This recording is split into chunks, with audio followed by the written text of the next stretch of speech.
அனைவருக்கும் வணக்கம். இதுக்கு முன்னாடி சிவன் சாரை பற்றி நம்ம ஒரு பதிவை பார்த்தோம். அதனுடைய தொடர்ச்சி தான் இது. மகா பெரியவருடைய சகோதரரான சிவன் சார் ஒரு தவ வாழ்வு தான் வாழ்ந்தார். இந்த தவ வாழ்வை நம்ம புரிஞ்சிக்கணும் அப்படின்னா, இப்போது சொல்லக்கூடிய யோகா லைஃப் அப்படின்னு நம்ம பார்க்குறோம் இல்லையா, யூடியூப் சேனலில் இல்லை பல பேர் வந்து சொல்லி கொடுத்துட்ருக்காங்க.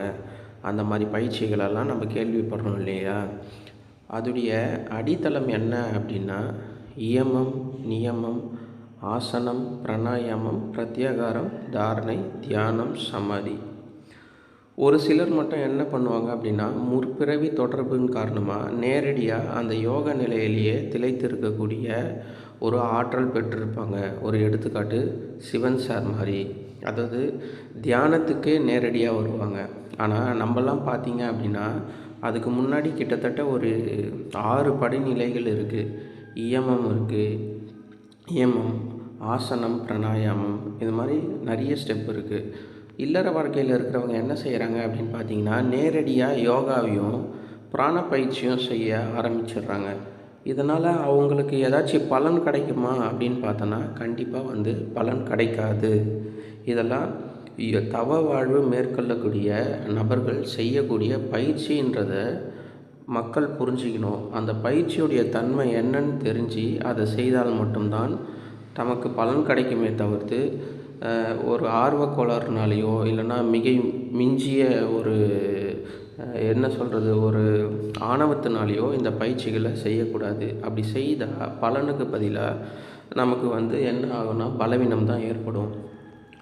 இவர் வந்து பார்த்தீங்க அப்படின்னா, வாழ்க்கையில் எப்படி இருந்தார் அப்படின்னா, உணவு வந்து அதிகமாக உட்கொள்ளாமல் கிடைச்சதை சாப்பிட்டு தபஸ்லேயே தான் இருப்பார்.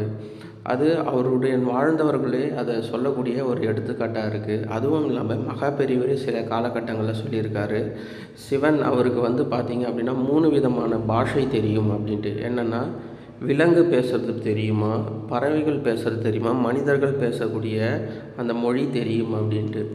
இதெல்லாம் வந்து என்னென்னா ஒரு விதமான சித்திகள் தான். இது உள்ளுணர்வுனால் ஏற்படக்கூடிய ஒரு எப்படி சொல்கிறது, ஒரு உணர்வு. இதை நம்ம படிக்கிறதுனாலையோ இல்லைனா ஏதாச்சும் ஒரு வகுப்பை கேட்குறதுனாலையெல்லாம் கண்டிப்பாக வந்து கிடைக்காது. இவருடைய வாழ்க்கையில் பல அற்புதங்களை வந்து அமைதியாக வந்து செய்துட்டு போயிருக்கிறாரு. மேலும் வந்து என்னென்னா அவருடைய வாழ்க்கையே நமக்கு ஒரு எடுத்துக்காட்டாக இருக்கும். அது வரக்கூடிய காலகட்டங்களில் நம்ம தொடர்ந்து பார்ப்போம். சின்னதாக வந்து நம்ம பார்ப்போம். சேனலை சப்ஸ்கிரைப் பண்ணுங்கள், தொடர்ந்து கேளுங்க. நன்றி, வணக்கம்.